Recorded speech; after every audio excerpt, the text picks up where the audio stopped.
I believe that we are in for a complete global reset. What you can buy for 21 rupees in India, you get for $1 in US. And if that is the equation, then why are we paying 85 for that dollar? This is like एक गोदाम की पर्ची है जिसमें गोदाम खाली है और सब लोग पर्ची इकट्ठी कर रहे हैं. अब उस चीज को आप कैसे डिफाइन करोगे और कितनी वैल्यू दोगे ये आप असेस कर दीजिए. Let's say this reset starts to happen and finally we're living in a system where if let's say things do come down to a fair valuation of the dollar, how will this affect India?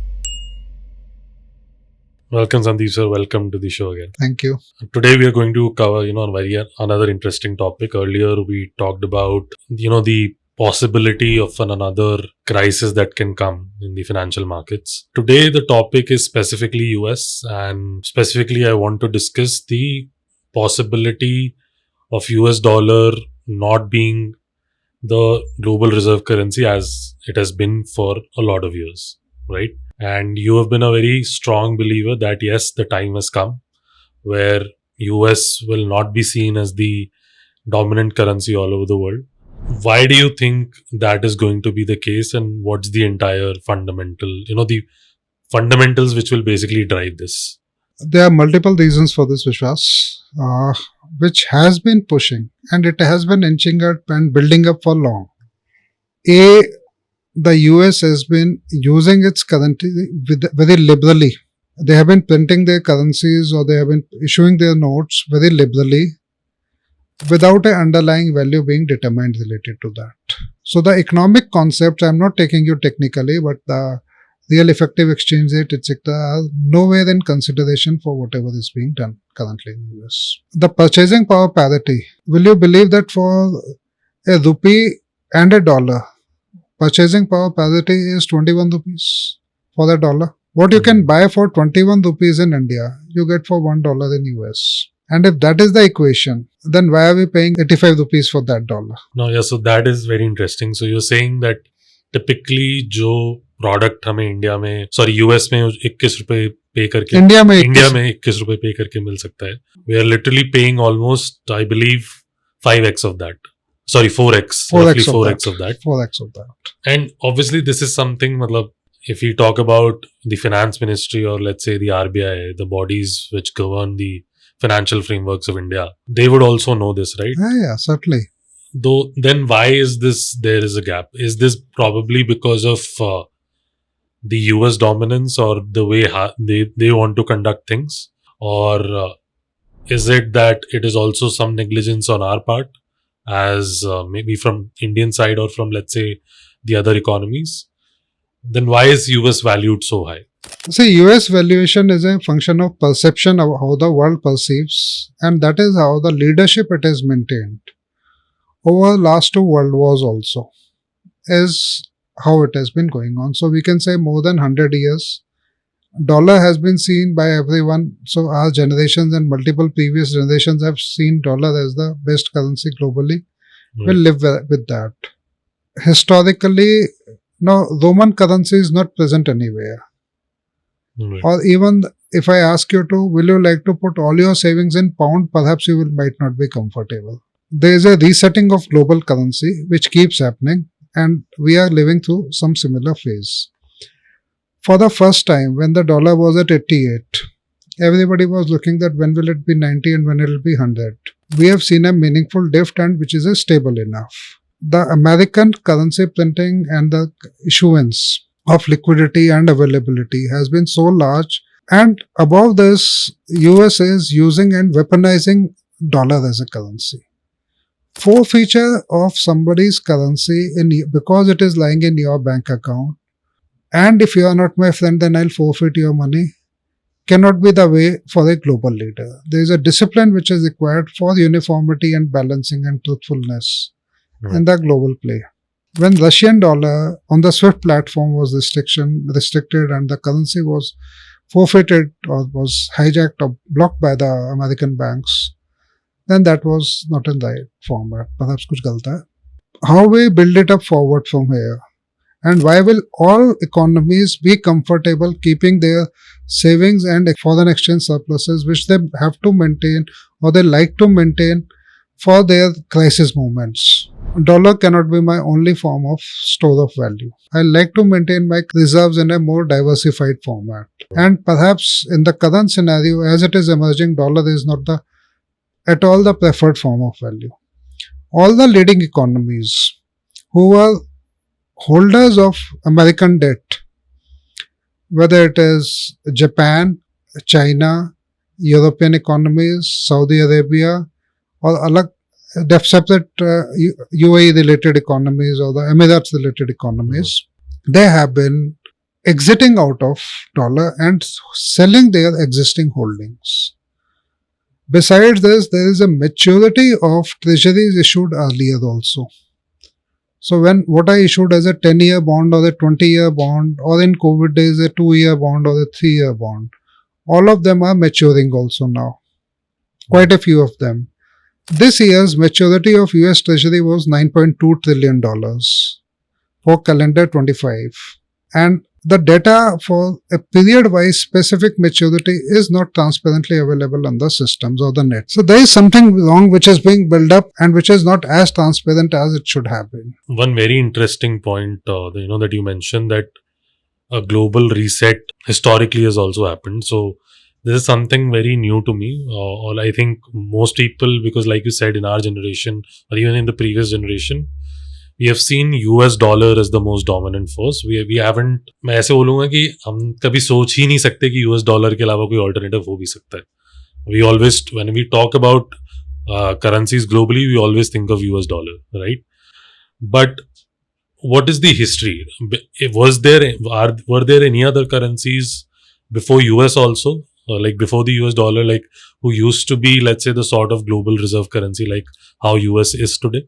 Yes. Always there were currencies, and from Greek to the Roman, and whether it was Britain, the sun never used to set over there, and they had those kind of kingdoms and colonies, Right. where pound was a very strong currency.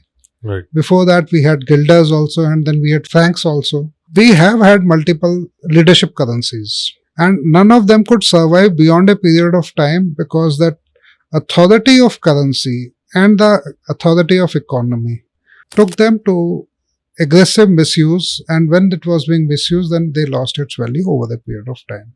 They still carry value. I won't say that Right. currency is finished altogether. Yeah. Not that I'll not treat pound as a currency, Yeah. but I'll assign its relevant value. So in nutshell, what you're basically trying to say is that it's not that the US dollar is not relevant, or let's say will not stay relevant. The only difference here is that if, let's say, in INR terms, if it is valued at 85 to 90 rupees, if let's say the value would have been 60 rupees, then it makes it up for a fair valuation. I'm not saying that should be the actual number, but in terms of valuation, US dollar, what basically it is right now, doesn't make sense. The valuation from US dollar perspective currently is high, and the way Americans are using dollar or the way we are raising debt, it does not justify the value of currency what it has to be. But if, let's say, a reset were to happen, then what would this reset look like? Obviously, nobody can predict it. If, let's say, there's going to be one currency, like you already mentioned that there might be multiple currencies, but how would this affect the world, and how will it bring good to the world in a sense where, let's say, how would it affect trade? How would it affect global economies, or let's say an economy like India? What would be the ramifications of this? See, I believe that we are in for a complete global reset, and especially for settlement related reset related to things as they are there. The world, I believe, is heading towards a multipolar currency, and with emergence of new technologies and with usage of blockchain, Right. the background behind how cryptocurrency is generated. Because while if dollar doesn't have an underlying, any other currency also which is limited in issuance could also live without an underlying. Today the fact is that dollar when it was थोड़ा सा पीछे जाता हूँ. Dollar when it was established and recognized post World War II had Bretton Woods to support, treaty to support that gold will be the underlying related to dollar. From there, the usance was aggressive, and by 1970, the value of dollar was, or the utilization, the gold underlying was utilized or not available. Perhaps the issuance was much larger and the debt became large. Gold backed under dollars, we migrated, or the Nixon Treaty migrated it to petrodollars. For providing security, you will trade only in my dollars, and because of that, in all the other economies who want crude will have to hold dollar as a reserve. Was the Right. theory behind this? So if that was how dollar has to be issued, which makes everybody buy your debt, and I will hold your currency because I need to buy crude, is something in a common language. If I tell you, then it will be really awkward. Because I need to buy crude is something in a common language. If I tell you, then it will be really awkward. Simple गुंडागर्दी थी और कुछ Right. नहीं था Right. और कोई शब्द नहीं इसके लिए रेलेवेंट लगता है मेरे को. Yeah. That enforcing of utilization of currency in that format pushed, and after that also I continued. Now all of a sudden petrodollar is not relevant. Yeah. All the crudes are being traded, whether Russia to India or from Saudi or Iran or anywhere. Right. They don't need dollar as the underlying currency for settlement. But still dollar is running. Yeah. Now what is the underlying for dollar? This is like एक गोदाम की पर्ची है Hmm. जिसमें गोदाम खाली है Hmm. और सब लोग पर्ची इकट्ठी कर रहे हैं. Right. अब उस चीज को आप कैसे डिफाइन करोगे और कितनी वैल्यू दोगे, ये आप असेस कर लीजिए. You know, when let's say this reset starts to happen and finally we're living in a system where if let's say things do come down to a fair valuation of the dollar, how will this affect India? Is it all going to be very positive for India, or there would be ups and downs? Like, I'm being very, pessimistic मत होइए आप. yeah, I'm not being pessimistic. What I'm basically trying to gather is that is it a positive news for India in the sense that for our foreign exchange reserves, or let's say for a simple freelancer who basically sells his goods and services outside of India, how is this entire system going to be affected then? I'll take two steps behind. The best part, Indian Central Bank, RBI, has been able to do over last 10-15 years is they have played very prudently and managed through multiple crises smoothly. Even managing COVID, even managing the demonetization related scenarios, while it was painful initially, but they Right. have been able to manage everything smoothly. Right. And now people are more comfortable and happier with the scenario. While the whole of the world is at crisis, India is still going smooth and Yeah. growing fastest for the being a leading economy, or at least the second largest economy. Right. In that direction, all I'll say is that what the currency resetting will emerge, I will not be very optimistic about it, but reasonably realistic about it. I expect that the Indian trade will getting a fair value for what they are doing. Got it. And as long as we get a fair valuation, I think all the people need to be happy about it. Getting it undeserved is not required. If you get it, you can be happy about it, but that is not what you can price your businesses on.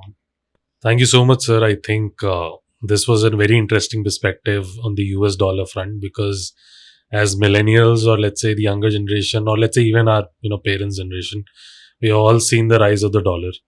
And हमने वो बढ़ते हुए ही देखा है, हमने कभी नीचे आते हुए तो नहीं देखा उसको. नहीं, मैं आपको चार्ट दिखाता हूं जिसमें आप देखेंगे कि कैसे पिछले 500 साल में, 700 साल में Right. हर बार कौन सी करेंसी बढ़ी है और on a unit value of 100. That is a very interesting insight, because I think I'll give a very similar anecdote to this, which is, let's say, COVID.